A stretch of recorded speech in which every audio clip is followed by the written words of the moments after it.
আমরা যাচ্ছি ইন্টারভিউ দেওয়ার জন্য। তবে আমাদের সাথে আছে স্প্রে পেন্টারের লোক এবং সানব্লাস্টার। স্প্রে পেন্টার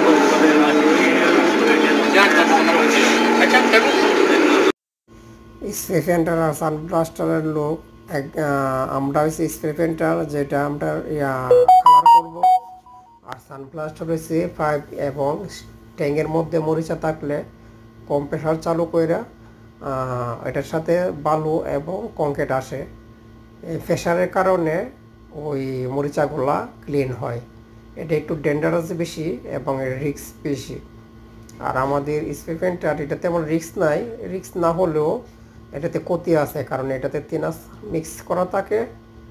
এই তিনার মিক্স করার কারণে ওই এটা লাঞ্চের ক্ষতি হয়।